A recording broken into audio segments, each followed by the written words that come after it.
Bonjour à toutes et à tous. Merci d'être là. Je suis ravi d'être devant une salle quasi comble. C'est extrêmement appréciable. Aujourd'hui, l'objectif, c'est de vous diffuser pour la première fois un film qui s'appelle « On ne naît pas autonome, on le devient ». Film qui dure 26 minutes et qui a pour objectif de montrer sous un regard différent le quotidien des auxiliaires de vie. Donc l'enjeu, il est effectivement de rendre plus concret, de supprimer un certain nombre de préjugés qu'il peut y avoir, et il y en a beaucoup, sur le métier d'auxiliaire de vie, de manière à deux choses.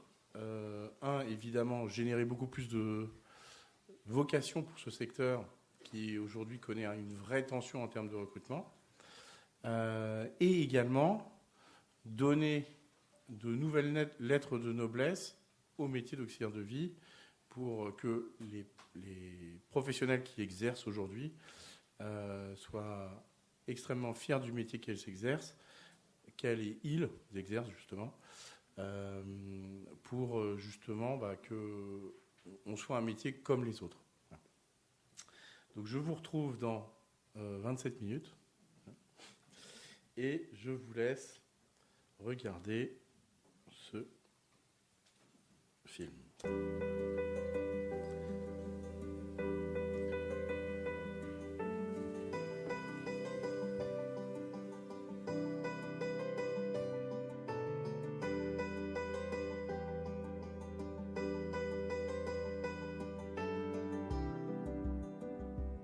L'espérance de vie augmente et avec elle, la question de la dépendance devient un véritable enjeu de société. Dans cette émission, nous découvrirons la vie dans un EHPAD, une maison de retraite médicalisée, compliquée pour les résidents comme pour le personnel soignant. Mais des solutions existent pour offrir un autre choix au 4e âge, famille d'accueil, maintien à domicile ou logement intergénérationnel. Enquête de région, c'est parti. J'aime bien regarder les gens passer. Nous, quand le matin on se lève, on sait ce qu'on va faire, mais les résidents, eux... Je conseille à personne de venir en EHPAD, franchement. Dans le temps, les gens ils disaient c'est un mouroir. Je veux rester chez moi. Et oui, 12 millions de Français sont touchés par un handicap en France. 4 millions de seniors seraient en perte d'autonomie d'ici 30 ans. Nous pouvons tous un jour avoir besoin d'une aide, celle d'un proche ou celle d'un professionnel. Alors, situation de handicap, perte d'autonomie, dépendance, qu'est-ce que ces mots veulent dire dans la vie de tous les jours ? Faire ses études, travailler, aller au supermarché, prendre le train, partir en vacances ? Comment fait-on ? Autant de questions à poser et de situations à comprendre. Je vais vous emmener à la rencontre de plusieurs experts, mais aussi d'Olivier et de Henri, qui vont nous expliquer qu'on ne naît pas autonome, on le devient. Comment décririez-vous l'autonomie ? Voilà, l'autonomie, c'est vraiment l'élan individuel qui permet de s'investir dans des activités, que ce soit des projets ou des relations dans lesquelles on a un sens. Ça serait ça ma définition d'autonomie. Et elle prend, je crois, une tournure encore plus particulière quand on la regarde du point de vue du domicile. Puisque le domicile, c'est le lieu où l'on est chez soi, et où le chez soi, c'est je fais mes propres règles. Ici, l'autonomie, c'est que chaque locataire n'a pas besoin de demander une autorisation à qui que ce soit pour faire ce qu'il a à faire chez lui. Ils sont chez eux, ils accueillent qui ils veulent chez eux. Il y a des infirmiers qui passent, mais ici, chaque locataire organise sa vie. Il n'y a pas une infirmière qui fait le tour des appartements. Non, ils ont chacun leur médecin, leur auxiliaire de vie, leur aide-soignant. Chacun organise sa vie comme il l'entend. D'accord, mais comment la société perçoit aujourd'hui les personnes en situation de handicap ? Le sujet est certes plus médiatisé, mais est-ce que pour autant notre représentation du handicap a changé ? Aujourd'hui, le handicap est moins perçu de façon négative en milieu professionnel et dans la société en général. Il y a un travail qui a été fait depuis des années au niveau de ces accompagnements-ci pour qu'une personne handicapée puisse intervenir sur son lieu de travail tout à fait normalement et accomplir ses missions. Avez-vous constaté des changements sur le regard porté sur le handicap et l'aide à domicile ? Alors, il y a eu une évolution, on ne va pas dire le contraire, que ça soit au niveau matériel ou même au niveau acceptabilité du handicap. Aujourd'hui, c'est quelque chose d'assez normal d'avoir un service à domicile. Ce n'est pas une honte d'avoir une aide qui puisse venir vous aider à faire telle ou telle tâche. Au contraire, ça s'est démocratisé.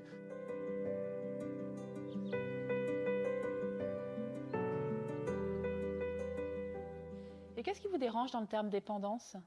Moi, je considère que finalement, il n'y a qu'une seule chose qui existe, c'est le handicap, quel que soit l'âge. Voilà. Bon, et finalement, quand on crée le mot dépendance ou le mot perte d'autonomie, c'est pour ne pas donner les mêmes prestations à toutes les personnes, quel que soit leur âge. Bon. Alors, en plus, le mot dépendance, c'est un mot que je trouve stigmatisant, finalement. D'abord parce qu'on est tous dépendants. Je pense qu'on devrait utiliser ni le terme dépendance, ni le terme perte d'autonomie, mais parler de personnes qui ont besoin au long cours d'aide et de soins. Si on peut constater des progrès dans la société, le handicap au quotidien est encore trop souvent un parcours du combattant. Alors, comment peut-on aider les personnes en situation de handicap à gagner en autonomie un peu plus chaque jour ? Il faut commencer par réaliser que les situations d'aide à domicile sont des situations relativement récentes. Récentes parce que si on regarde dans le rétroviseur, il y a 50 ou 60 ans en arrière, des situations comme on les connaît aujourd'hui n'existaient pas. L'espérance de vie s'est beaucoup accrue. C'est vrai pour les personnes en situation de handicap qui avaient une espérance de vie qui était relativement faible dans les années 60, 70, 80. Aujourd'hui, on peut vivre avec un handicap de naissance jusqu'à 60, 70 ans, peut-être même 80 ans demain, et c'est très bien. Et c'est également vrai pour des personnes âgées dans les années 40 ou 50, quand elles commençaient à avoir besoin d'aide pour la toilette, pour les actes de la vie quotidienne, ça veut dire que leur jour était compté. La situation allait durer quelques jours, quelques semaines, rarement plus que quelques mois. Aujourd'hui, ces situations-là, elles durent quelques années, parfois même plus d'une dizaine d'années. C'est pas parce qu'on est en situation de handicap qu'on doit obligatoirement vivre dans une structure. Il y a des solutions alternatives comme les SMAD qui peuvent permettre aux personnes en situation de handicap, quel que soit leur handicap, de continuer de vivre chez eux en toute autonomie. Et en ce moment-là, on en appelle au pouvoir public de faire le nécessaire parce que cela nécessite un financement. Ça ne se fait pas comme ça, il faut financer. Et j'ai eu des locataires qui sont décédés ici et les familles qui nous ont dit, grâce à vous, il a vécu 10 ans de plus. Aider, accompagner, être à l'écoute, c'est bien cela le métier des auxiliaires de vie sociale. En 2020, un senior sur 5 est aidé à son domicile pour les tâches du quotidien et 20% d'entre eux sont aidés exclusivement par des professionnels. Notons que parmi les plus dépendants, cette aide peut aller jusqu'à 168 heures par semaine. Pourrions-nous nous passer d'une auxiliaire de vie ? Aujourd'hui, on peut très difficilement se passer d'une auxiliaire de vie à domicile quand on est en perte d'autonomie ou en situation de handicap. Parce que les services infirmiers à domicile ne prennent plus de patients. Parce qu'aujourd'hui, une personne handicapée, on ne peut pas lui dire, tout comme un service itinérant d'infirmière, on passera entre 8h et midi. Parce que c'est des personnes qui travaillent, parce que c'est des personnes qui doivent accompagner leurs enfants à l'école, parce que c'est des personnes qui doivent faire leurs courses. Parce qu'on ne peut pas leur dire votre toilette, elle ne sera pas à 9h, mais elle sera peut-être à midi ou à 13h, ça dépendra de la tournée. Pour me rendre compte de cet accompagnement au quotidien, je suis allée visiter Tiamo, un habitat inclusif situé à Caen. On y accueille des personnes en situation de handicap et des personnes âgées. J'ai rencontré Henri, qui habite dans la résidence depuis 4 ans. Suite à un AVC au volant de sa voiture, il est transféré dans le coma à l'hôpital. Là, il se réveille avec le syndrome d'enfermement. Dans un état de pleine conscience, il ne peut plus ni bouger ni parler. Dans l'habitat inclusif, il est suivi de très près par les services infirmiers et par son médecin pour les soins. Et surtout, il a un moyen de communication avec les auxiliaires de vie qui l'accompagnent dans sa vie quotidienne. Bonjour Nathalie. Bonjour. Comment allez-vous? Bien. Vous pouvez nous expliquer un petit peu comment vous communiquez avec Henri? Donc avec Henri, c'est l'alphabet. Donc avant M et après M ou voyelle. Donc s'il lève les yeux, il est d'accord. Si on dit voyelle, hop, il lève les yeux, ok, on fait les voyelles. Autrement, on fait les consonnes. Et les chiffres, c'est exactement le même système. S'il dit non aux consonnes et aux voyelles, on sait que soit c'est une ponctuation ou alors des chiffres. Donc on commence 0, 1, 2, 3 et voilà. Et on arrive très bien à communiquer comme ça, il n'y a pas de souci. On a des centaines, des milliers d'exemples qui nous le prouvent. Les auxiliaires de vie, c'est leur métier de rendre ça possible au quotidien. Et c'est ça qui est le paradoxe dans ce secteur, c'est qu'on réduit leur travail à une série d'actes très ordinaires, faire le ménage, préparer à manger, faire les courses, aider une personne à s'habiller ou à rester propre. Et en fait, quand on regarde de façon très précise dans la situation, au domicile de la personne, comment ces actes sont réalisés, on s'aperçoit qu'à chaque fois, ce sont des petites victoires ou même des grandes victoires sur ce que la personne était capable d'accepter ou pas, sur ce qu'on a réussi à faire pour qu'elle l'accepte. Plus de liberté, consonne, avant M. M, N, P, Q, R, P, Q, Q, U, A, E. Consonne, avant M. J, L, B, C, D. Plus de liberté que dans un consonne, avant M. M, voyelle, A, E, I. Milieu, consonne, avant M. M, N, M, médicalisé, médical. Plus de liberté que dans un milieu médical. C'est ta conclusion. Ah bah ça c'est sûr, ça n'a strictement rien à voir. Vivre chez soi en autonomie, c'est l'objectif de l'habitat inclusif de Caen. Peu importe le type de handicap, chaque locataire organise son quotidien comme il l'entend. D'ailleurs, Henri m'a invité pour nous raconter sa journée. Du coup, comment s'organise une journée type pour vous, Henri ? Alors le matin à 8h, il a les infirmières de l'HAD qui arrivent et qui lui enlèvent sa machine. Donc ça s'appelle une VNI. C'est un mode pour respirer, c'est une ventilation non invasive exactement. Donc ça, une fois qu'il n'a plus cette machine-là, après, à 8h30 jusqu'à 9h30, il y a l'aide-soignante de l'HAD qui vient avec une auxiliaire de vie pour faire sa toilette, donc douche ou au lit. Et ensuite, il a le kiné qui vient de 9h30 à 10h. Après 10h, il regarde la télé jusqu'en fin de matinée. Et il a un passage de son médecin aussi généraliste qui vient très régulièrement. Et il se lève en général vers 14h30.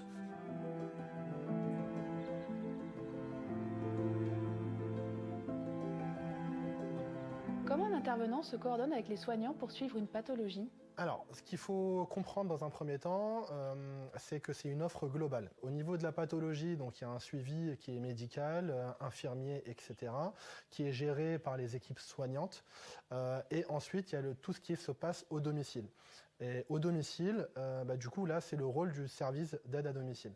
Donc, nos intervenants, qui sont en général des auxiliaires de vie, sont là pour le quotidien.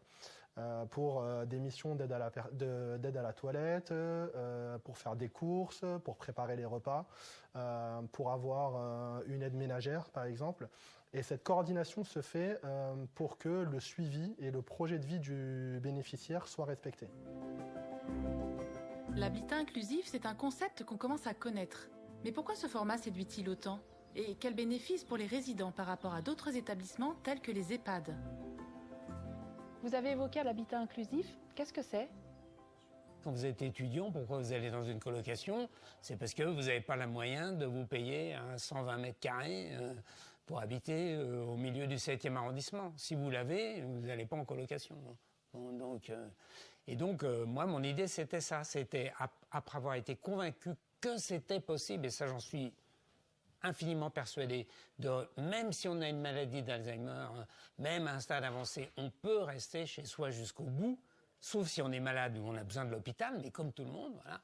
Après, je me suis dit, le problème, c'est comment on fait quand on n'a pas les moyens financiers. Et donc, le seul moyen, c'est de mettre en commun.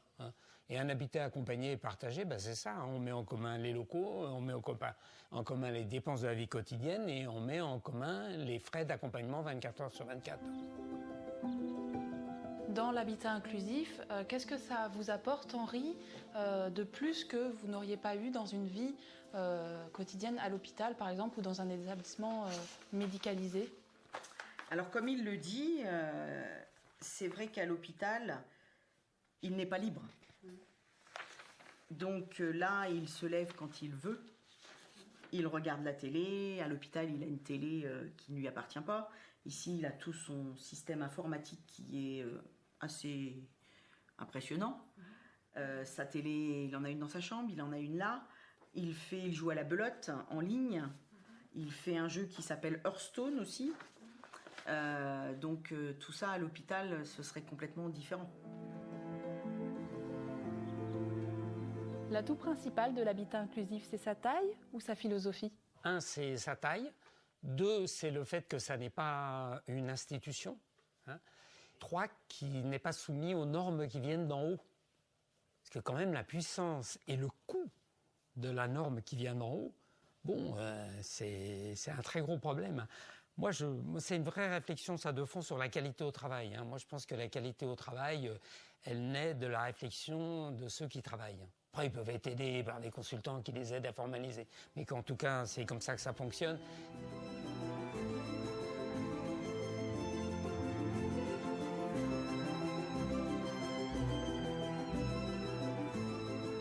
Il faut sortir des clichés qu'on a tous.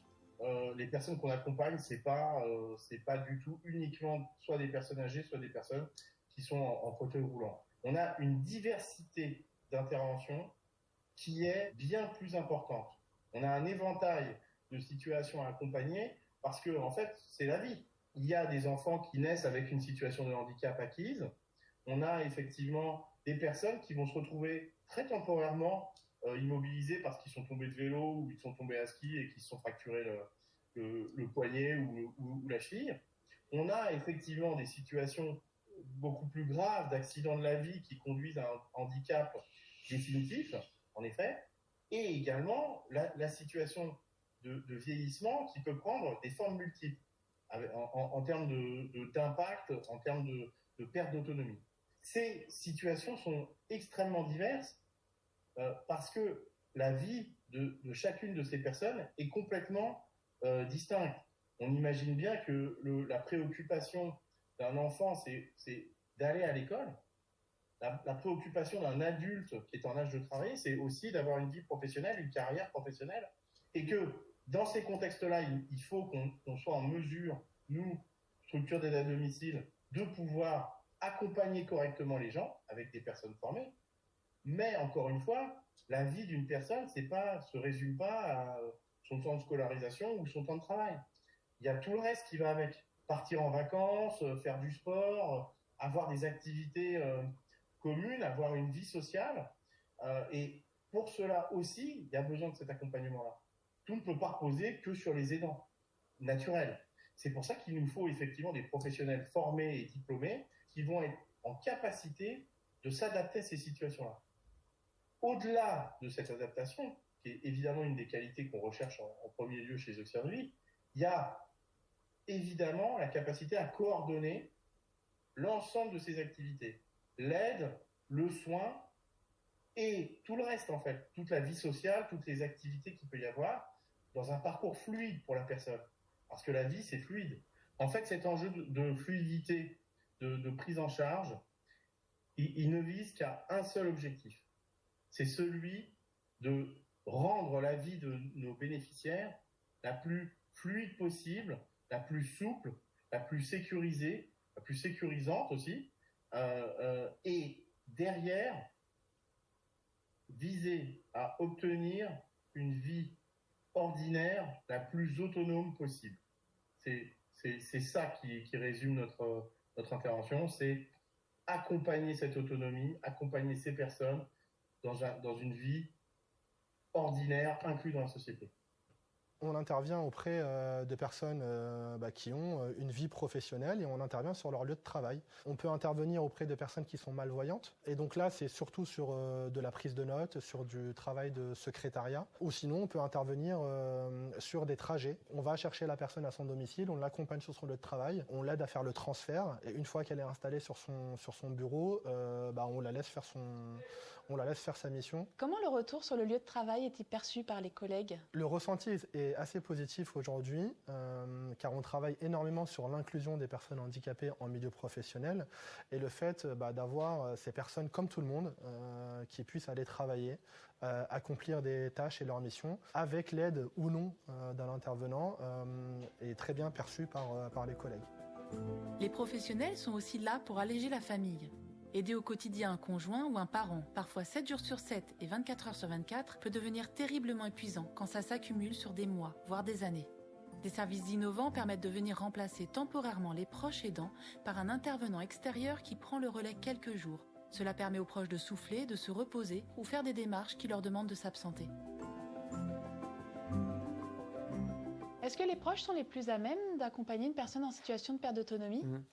Alors sur cette question-là, de savoir qui est le mieux placé pour aider une personne, il n'y a pas de vérité générale. Il n'y a pas de loi qui s'applique.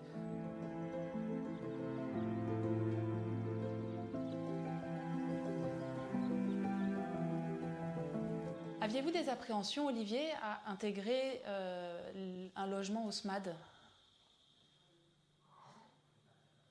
Un petit peu. De quitter tes parents, l'inconnu. Voilà. Mais tu t'es vite habitué et tu as vite apprécié le fait de décider de ce que tu faisais et d'être libre, en fait. C'est ça. Tout en restant en très bons termes et en allant de temps en temps chez sa maman, très régulièrement d'ailleurs.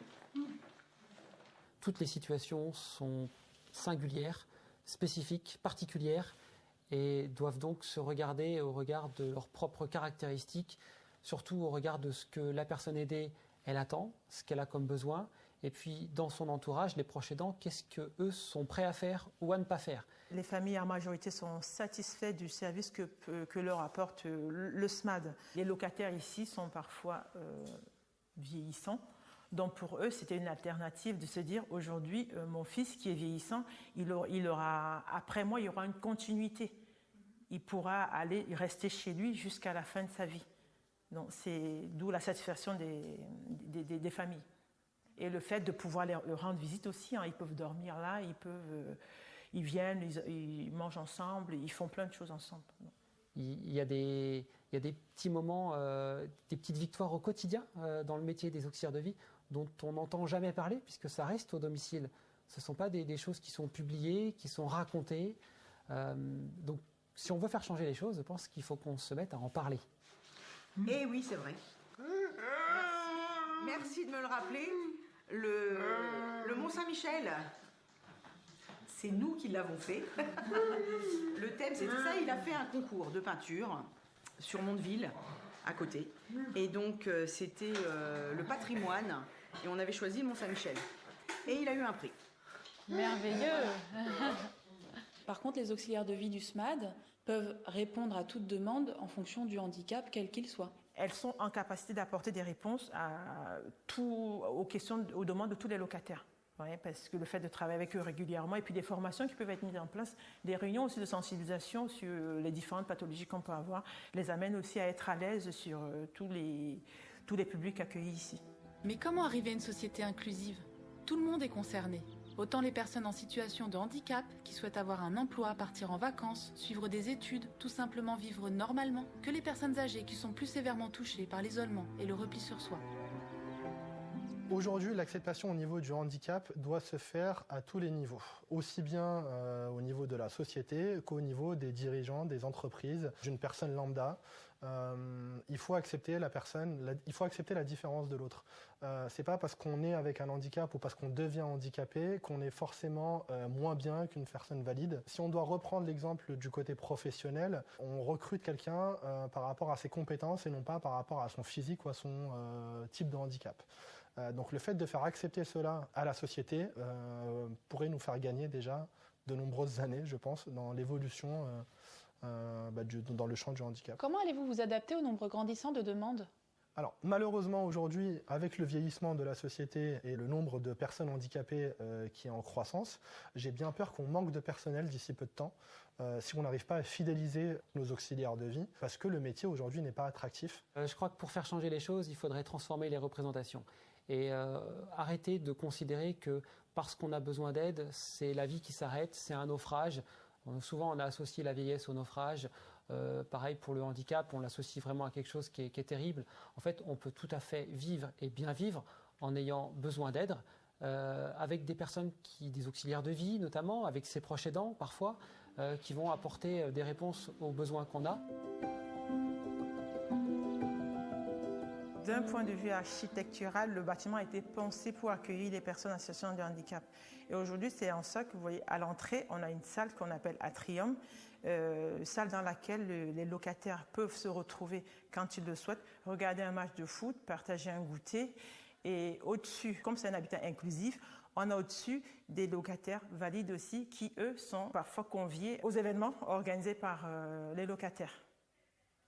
Je pense qu'il faut mieux investir à fond, que ce soit dans le domicile, ou que ce soit dans les institutions, ou que ce soit dans les habitats inclusifs, sur ceux qui sont au contact direct des personnes atteintes et qui assurent une permanence, une longue présence, parce que c'est eux qui vont bien les connaître et c'est eux qu'il faut soutenir à tout point de vue. Donc il faut mieux les payer, il faut mieux les former, il faut les accompagner au long cours. Depuis l'enfance, nous sommes éduqués pour devenir autonomes. Apprendre à manger seul, à se laver seul, à vivre seul. Quand des éléments simples du quotidien deviennent impossibles à réaliser, accepter une aide extérieure peut alors s'avérer particulièrement difficile à vivre. Les innovations comme les habitats inclusifs, les colocations intergénérationnelles, le baluchonnage ou bien d'autres encore apportent leur pierre à l'édifice dans l'acceptation du handicap et du vieillissement. Si le chemin déjà parcouru est extraordinaire, il reste encore beaucoup à faire pour arriver ensemble à une société inclusive.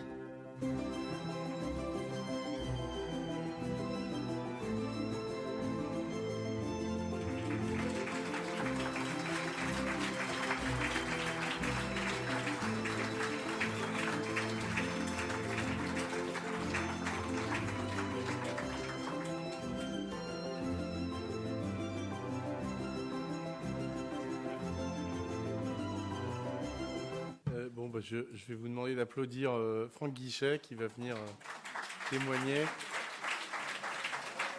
Voilà, vas-y. Je voulais juste préciser un élément. Le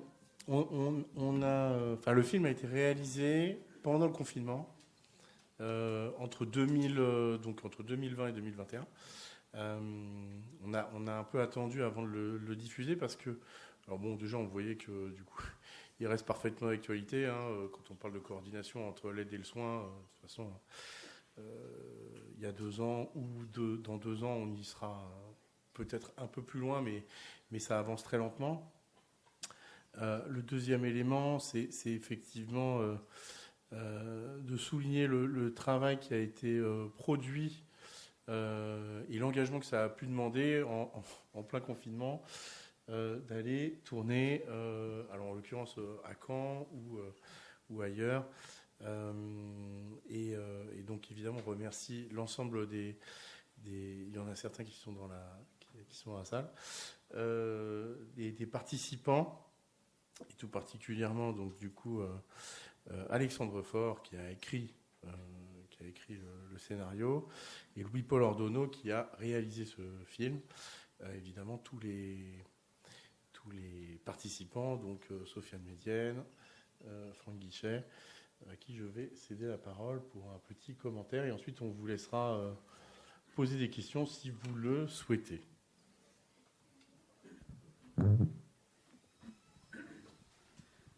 Bien, bonjour à tous. On m'entend bien ? Ouais. Bon, merci Franck pour l'invitation et pour ce film qui apporte un peu de reconnaissance au métier d'auxiliaire de vie. Alors forcément, c'est toujours très frustrant de parler pendant des heures à un journaliste, puis de voir qu'après, on a été forcément, c'est le jeu du montage, on est coupé. Donc j'ai quand même très envie de développer un peu un certain nombre des propos qui sont dans le film pour apporter des éléments de contexte ou enrichir. Peut-être la conclusion du film nous montre que en fait, l'autonomie, contrairement à ce qu'on pense, c'est l'inverse d'être seul.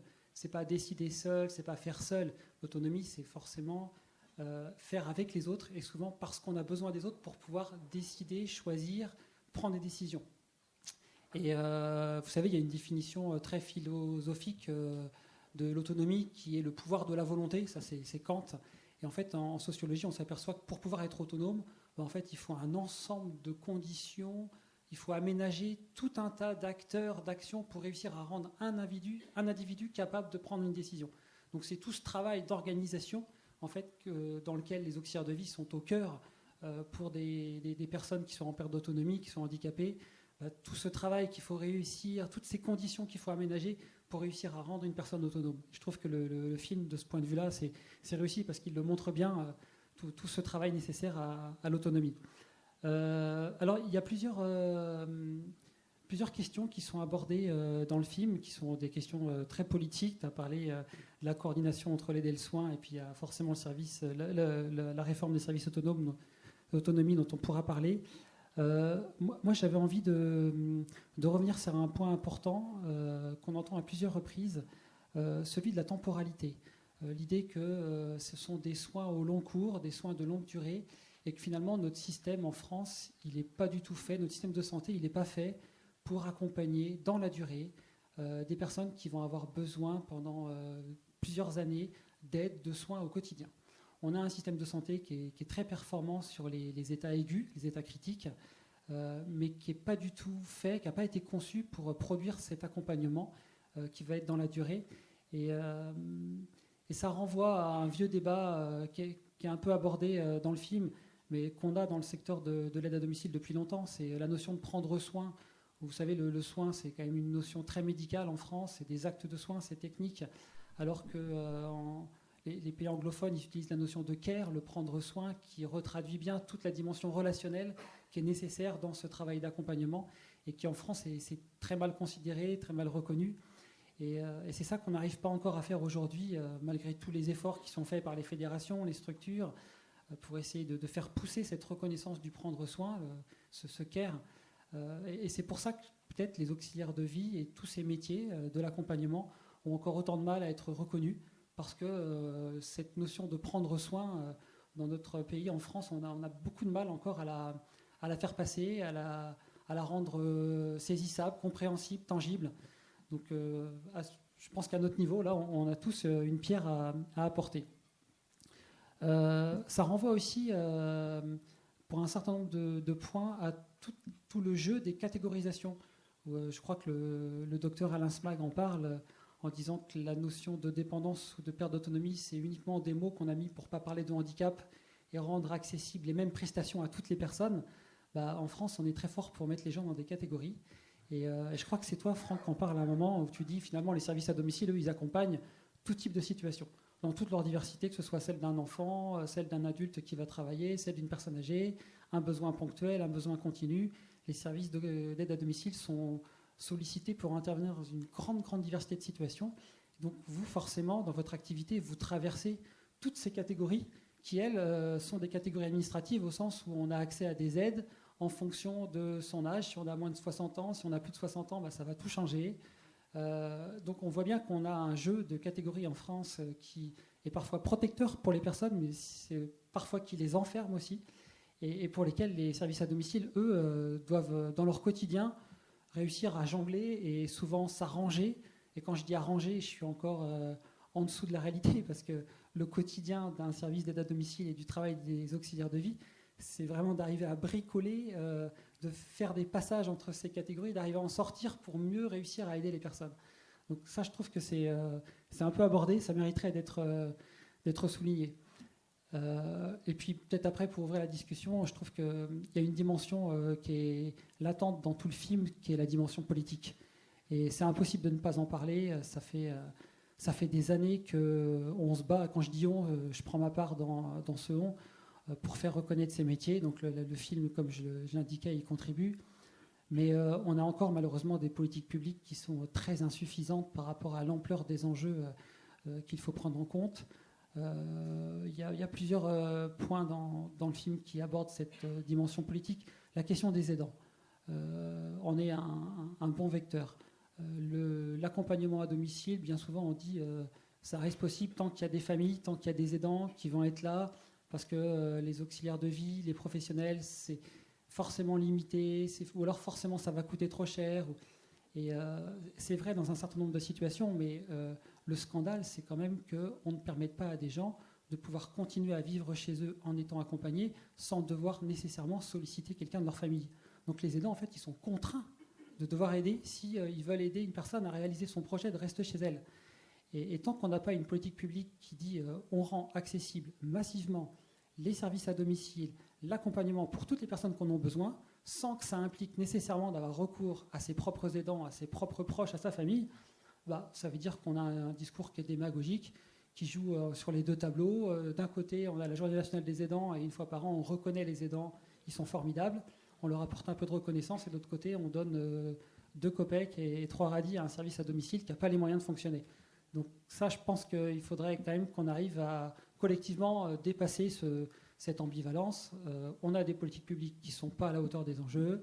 Le secteur de l'aide à domicile, il est très insuffisamment financé. Enfin, peut-être qu'on peut ouvrir le débat, parce que ça fait des années qu'on en parle, mais ça n'avance pas, donc il faut continuer à en parler. Ça veut dire que concrètement, il y a plein de gens aujourd'hui qui ont des besoins en aide à domicile, et soit qui ne sont pas solvabilisés, soit qui ne peuvent pas recourir à un service. Donc ils sont obligés de faire appel à leur service, à leur famille, à leurs proches, ou parfois même d'aller vivre en établissement, parce que le domicile, pour eux, c'est pas possible. C'est un luxe, ou c'est une barrière trop haute. Donc là, je pense que collectivement, on devrait être capable de faire mieux que ça.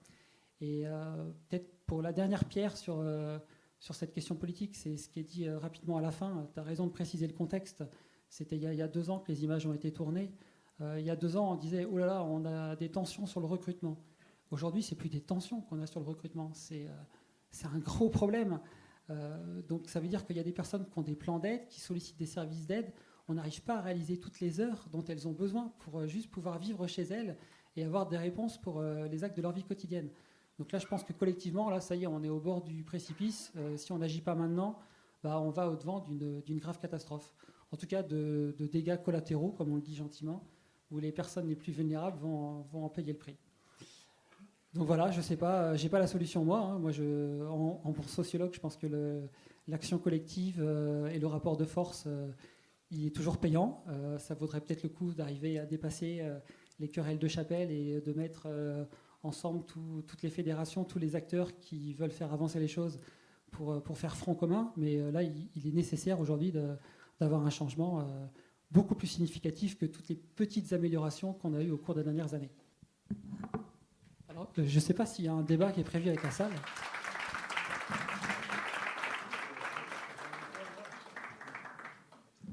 Alors, je crois qu'on a un peu de temps, donc si vous voulez qu'on lance le débat, la discussion, allez-y, quoi. C'est le moment de poser vos questions, de faire part de vos propositions, de vos idées. Je crois que Franck et moi, on serait très contents d'échanger avec vous si, à la suite de ce film, vous avez des commentaires, des réflexions à partager. Désolé, petite question de non-spécialiste. Est-ce que l'évolution de l'organisation de la famille, des structures familiales, accentue le problème avec le temps ? Et est-ce que vous voyez une accentuation, y compris post-Covid ?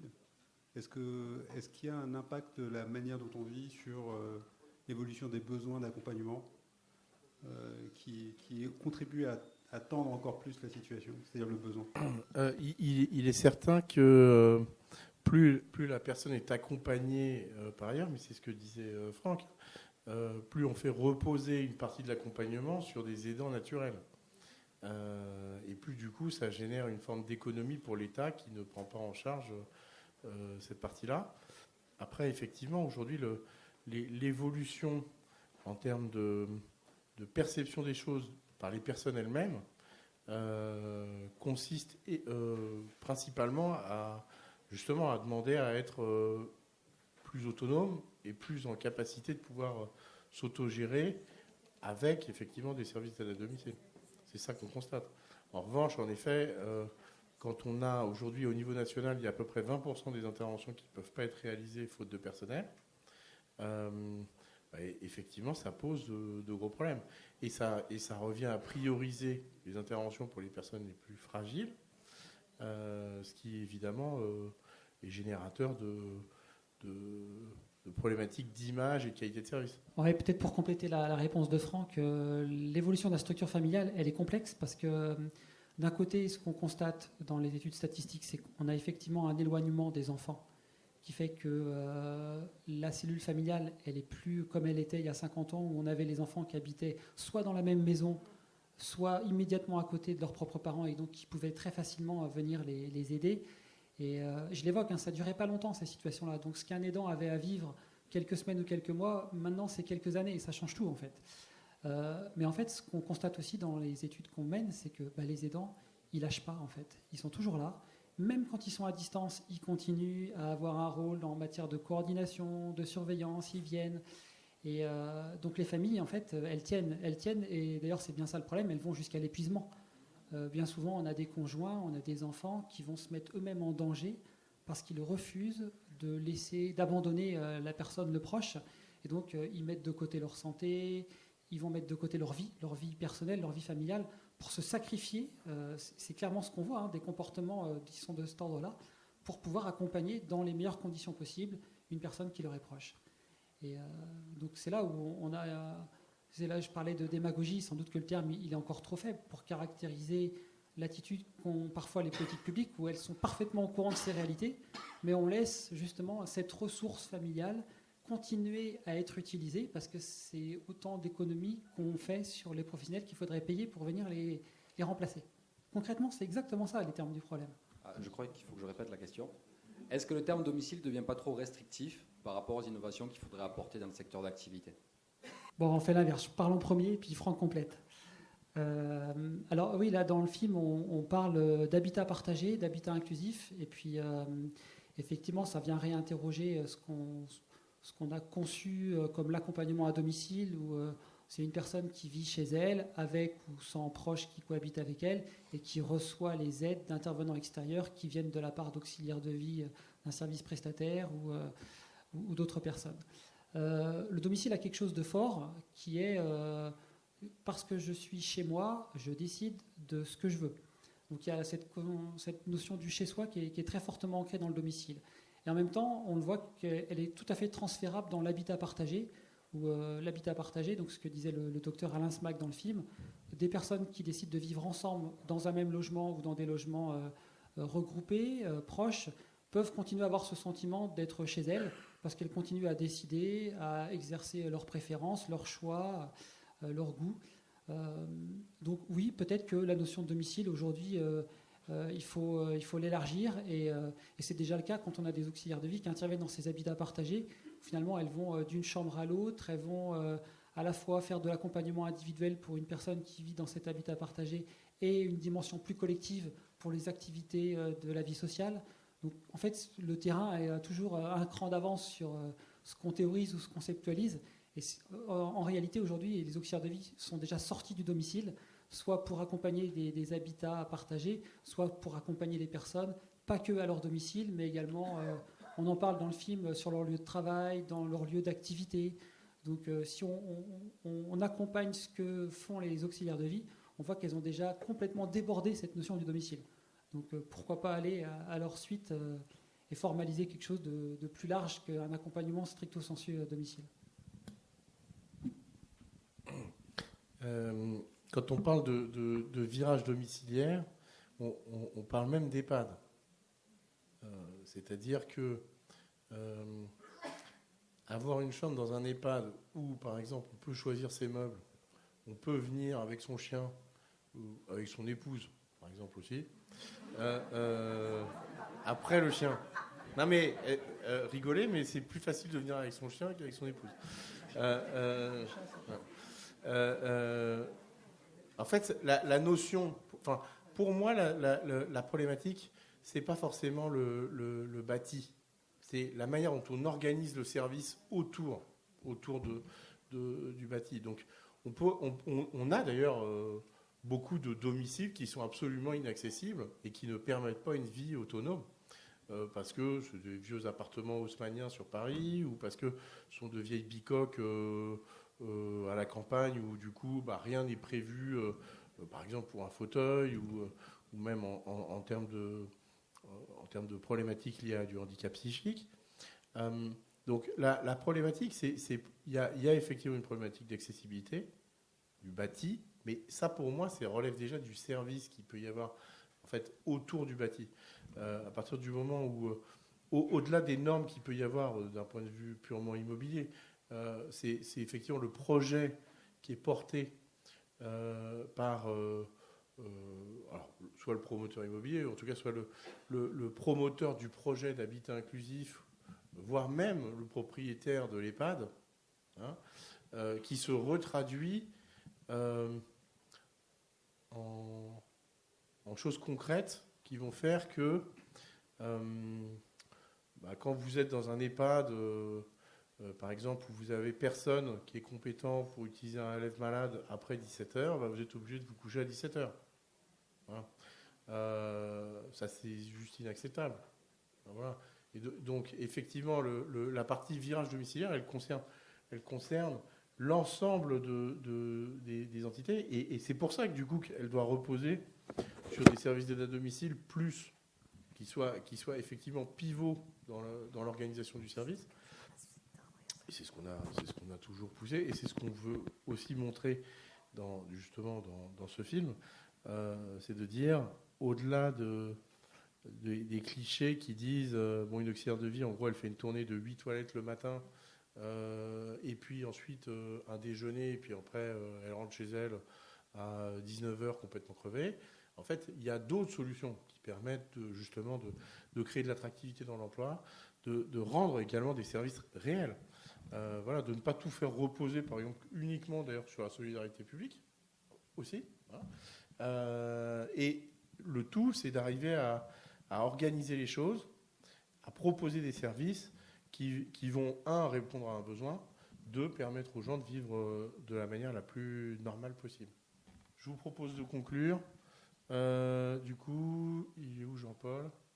Ah, pardon, dernière question. Je vous remercie pour le film et tout ce qui va avec. Je résume un peu.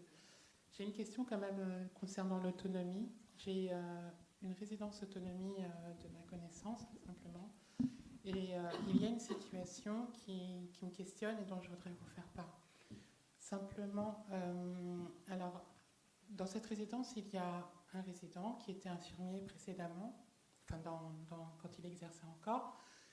Et c'en est au stade, en fait, où, en résidence autonomie, on essaye de respecter justement cette autonomie des personnes et d'aller jusqu'au bout. On en est au stade où ce résident ne prend plus soin de lui. C'est-à-dire qu'en termes d'hygiène, ça pose problème à toute la collectivité. Sa voisine, en fait, bénéficie de tout ce qui est... Je crois qu'il a un syndrome de Diogène, je crois. Voilà. Donc, du coup, sa voisine est gênée. La voisine qui vient d'emménager, elle n'avait pas perçu le problème. Mais voilà. Donc, les couloirs sont bien embaumés, on va dire, et ça va jusqu'à la machine à café au rez-de-chaussée. Ça en est au stade où l'établissement est rempli de mouches. Et donc, on doit faire désinfecter, on doit faire intervenir. Donc, l'autonomie, ça questionne jusqu'où, comment, quelle est la limite, comment était justement même le personnel ou le responsable d'établissement quand on arrive à une situation pareille. Parce que, bon, je ne connais pas du tout le cadre juridique, mais j'ai l'impression qu'il y a aussi un vide de ce côté-là. Qu'est-ce qu'il y aurait à faire? Qu'est-ce qu'il y aurait à voir? Ou comment, justement, c'est un peu la première conférence du matin, comment aider les aidants, mais là aussi d'un point de vue professionnel. Non, mais merci beaucoup pour votre question, parce qu'en fait, elle nous rappelle que aider les personnes, c'est pas simple du tout. Et quand je faisais ma thèse, les tout premiers travaux de recherche que j'ai menés, j'accompagnais des auxiliaires de vie dans leur mission quotidienne, et je me suis aperçu d'une chose, c'est que pour les personnes aidées, être aidé, c'était une contrainte. C'était toujours difficile d'accepter de recevoir l'aide de quelqu'un, de le laisser entrer chez lui, et d'aller jusque dans des actes très intimes avec cette personne extérieure. Enfin, être aidé, c'est toujours une contrainte. Et du coup, comment elles font les auxiliaires de vie? On le dit rapidement dans le film, elles savent s'adapter. Elles savent s'adapter avec un grand A majuscule, parce que savoir s'adapter dans ces situations-là, c'est super difficile. Et j'avais essayé de creuser, de mieux comprendre qu'est-ce qu'on met derrière ce mot « s'adapter ». Alors, elles ont beaucoup de bonne humeur, elles ont beaucoup d'humour, elles ont une joie de vivre, elles savent aborder les situations de façon très positive, elles valorisent les personnes, elles sont très diplomates. Il y avait une formule qui nous était venue pour définir leur travail, c'était elles savent dire sans dire et faire sans faire. Elles disent un certain nombre de choses sans vraiment les dire, parce que ça serait trop cruel de le dire, ça serait trop dur à entendre, et elles font les choses sans montrer qu'elles sont en train de les faire. Une fois de plus, parce que si on met en scène ce qu'on est en train de faire, ça passe pas. Voilà. J'ai un exemple. Ce matin, j'étais en train de faire une observation de terrain dans une colocation Alzheimer, celle où le docteur Alain Smag est fondateur. Il y a un résident qui est un ancien général de l'armée. on est en train d'éplucher les pommes pour préparer le crumble de ce midi, et d'un coup, il y a une très mauvaise odeur dans la pièce. Donc, on se regarde tous et on a de fortes présomptions que c'est lui qui a eu un petit accident. Seulement, c'est un monsieur qui a une très haute image de lui-même. Donc, on ne va pas lui dire, écoutez, monsieur, il faut... Vous voyez, comment on fait dans cette situation-là ? Eh bien, il faut déployer des stratégies pour réussir à l'isoler et puis à lui parler sans lui dire qu'on va l'aider à se nettoyer, en fait. Parce que c'est ça, la réalité. Et donc, pour traduire cette compétence très rare que les auxiliaires de vie elles arrivent à développer, moi, j'avais utilisé la notion de ruse. En fait, aider, c'est être capable de ruser. Pour aider presque une personne à son insu, sans qu'elle s'en rende compte qu'on est en train de l'aider. Et c'est là où on préserve son autonomie aussi, l'image qu'elle a d'elle-même. Et ça, en fait, c'est hyper dur à faire. Et ce qui est incroyable, c'est que les auxiliaires de vie, elles y arrivent. Elles y arrivent des fois même sans formation, juste en apprenant sur le tas. En regardant ce qui marche pas, elles testent, elles voient ce qui fonctionne pas, et elles apprennent comme ça. Et alors, je ne sais pas si je réponds à votre problème, mais j'ai tendance à penser que dans ces situations, il faut être capable de sacrément bien ruser pour réussir à l'aider, cette personne. Et parfois même, la ruse ne suffit pas, il faut avoir recours à la médecine, qui a, elle, d'autres mécanismes un peu plus puissants, comme la chimie, pour recourir à des choses. Enfin, vous voyez, il y a des fois, on épuise un peu toutes les ressources qu'on peut pour faire. Mais en tout cas, les auxiliaires de vie, pour ça, elles sont quand même je le dis vite fait dans le film, mais elles inventent des solutions en permanence. C'est ça leur métier, hein, c'est de trouver des solutions. Oui, pas mieux. Hein. Non, mais c'est pour ça qu'il y en a qui sont sociologues, hein, et pas d'autres. Non, mais alors moi, si vous me demandez mon avis en tant que simple Pékin moyen, moi je considère que cette situation-là, ça pourrait arriver n'importe où. C'est-à-dire que ça soit une résidence autonomie ou que ça soit au sein d'un ensemble d'immeubles appartenant à un bailleur social, c'est une situation qui pourrait arriver n'importe où. Ça pourrait même arriver dans un EHPAD. Voilà. Donc, de toute façon, en effet, il faut trouver une solution. Parce que le fait qu'on soit dans une résidence autonomie, en tout cas pour moi, ne génère pas nécessairement une activité collective pour les gens qui ne le veulent pas. Enfin, pour les gens qui ne le veulent pas. Pour les gens qui le veulent, au contraire, et c'est bien tout l'intérêt justement d'avoir des regroupements et justement aussi bien de la mutualisation que des activités communes. Voilà. Donc, en tout cas, il faut résoudre ce problème. C'est évident qu'il faut le résoudre. Alors, comment il faut le faire ? Alors, Franck parlait de ruse. Je trouve ça très bien. Quelle ruse ? J'en sais rien. Parce que je ne connais pas la personne. Mais en réalité, et en effet, c'est exactement ça. C'est-à-dire que... Et c'est là où on voit que le métier d'auxiliaire de vie, c'est pas juste de ranger les assiettes dans le placard. Hein, c'est justement d'arriver à comprendre de manière assez fine la psychologie des gens pour arriver à faire avec. Voilà. Et donc dans cette situation-là, par exemple, le syndrome de Diogène, qui sont des cas assez fréquents au final. Hein, je me rappelle d'un nous, on avait un ancien libraire qui avait trouvé qui avait, du fait de sa pathologie, ramené l'ensemble de son stock de livres chez lui. Donc il avait des couloirs de livres. Alors c'était pratique pour celui qui voulait lire, mais c'était surtout des nids à poussière, et donc du coup ça posait des problématiques évidemment de santé, et d'hygiène et autres. Et là, ce travail-là, il a été très très long. Il a été très très long. Donc oui, ça demande de la patience aux voisins, parce que pendant que le problème n'est pas résolu, en fait, on subit la situation. Mais au même titre que quand, je pense à mon cas personnel, ce matin, j'ai essayé de faire des visios avec mon voisin du dessus qui faisait 1 heure de perceuse. Non, mais c'est aussi pénible que cette situation-là. Pourtant, on le tolère. Bon, au bout d'un moment, on va voir le voisin et puis on lui dit voilà. Mais et effectivement, pour moi, il n'y a pas de différence en réalité. Et c'est exactement ça une société domiciliaire. C'est le fait de se dire peu importe où j'habite, y compris dans un habitat collectif. En fait, je dois être chez moi partout. Voilà, je dois être chez moi partout et je dois avoir le choix, du coup, de pouvoir exercer ma liberté partout où je vis. Je vous propose d'en terminer sur ces mots et de nous retrouver sur le stand B16 où vous attend une petite coupe.